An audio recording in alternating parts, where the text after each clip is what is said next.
in the show.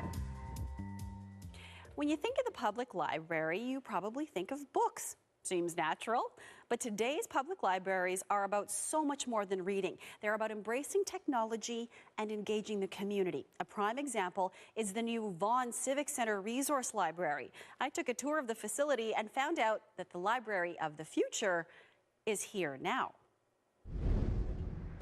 From the outside, it likely doesn't look like any library you've seen before. The Vaughan Civic Center Resource Library opened its doors this fall.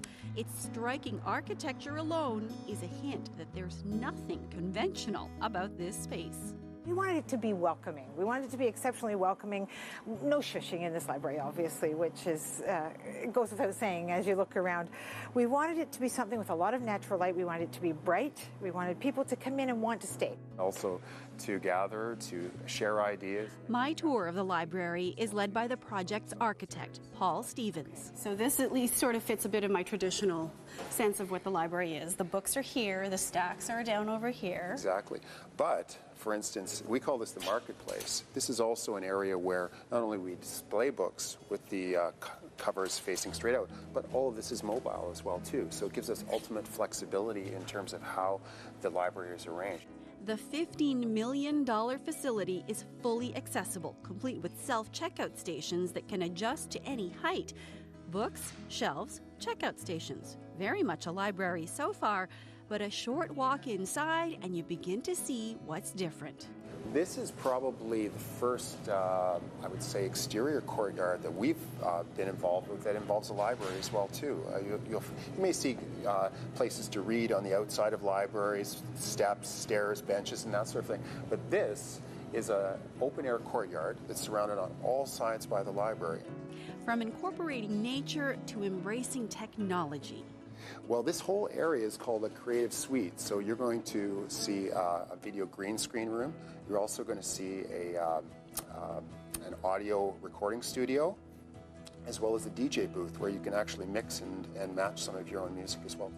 State-of-the-art recording facilities for the public to access. So basically, I guess I could stand over here in front of the green screen and we could put the newsroom behind me, or a weather map, or whatever. It's all just at the library.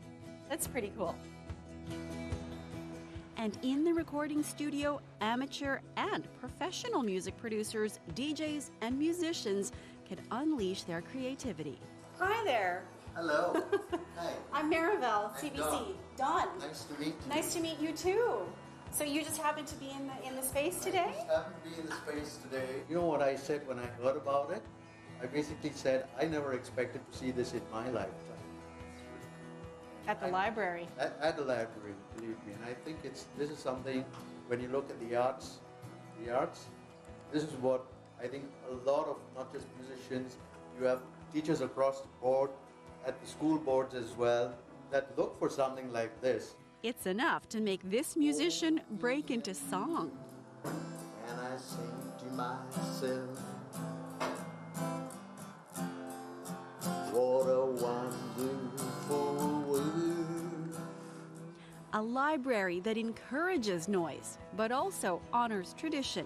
This is the reading hall with movable tables and plug-ins for chargers and computers. And you called this area? We call this a reading hall. The reading hall, okay. This is an area where you'll see a lot of people studying or doing their own independent work.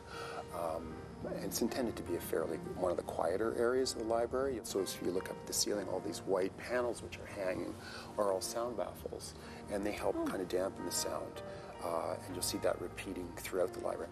There's also a space for teens and for kids, complete with heated floors, because we all know little ones love to sit and read on the floor. And then there's the telephone chairs. And not only they stand out, but they're actually great.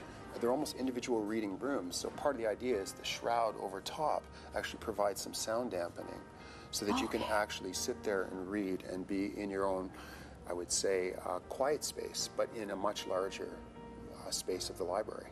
Okay, I have to try that out. Yeah. Give it a try. Okay. So form and function. Oh. Can you tell? Yes. So right away, all of the outside sound is gone. It's dampened.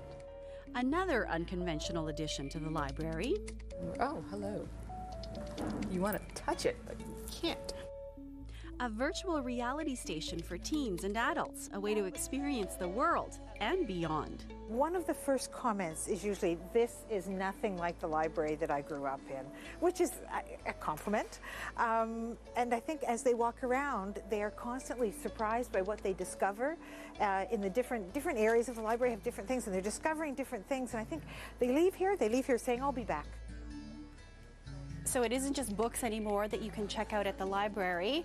Check this stuff out. Technology as well. So these are iPads that you can rent for use here in the library. So let me show you how you do it. I'm going to rent it. It's an iPad. I accept the conditions and I just stick my library card in. And this one is for me to use while I'm at the library. There are no books or materials for the public upstairs, but there is another jewel in the library's crown, an outdoor deck with sun umbrellas and seating. Well, this is the view looking down over the courtyard with our single red maple tree down here in the center of the courtyard. This tree was very purposefully selected. You're in the community of maple, which makes up one of the communities in the city of Vaughan, so we chose a red maple. It's been quite a tour, Paul, so yeah, I think this is probably a good place to end it. This is a good way to end it? Yeah, I think so. Check it out if you can. Well, it is a potentially stinky problem. So many dogs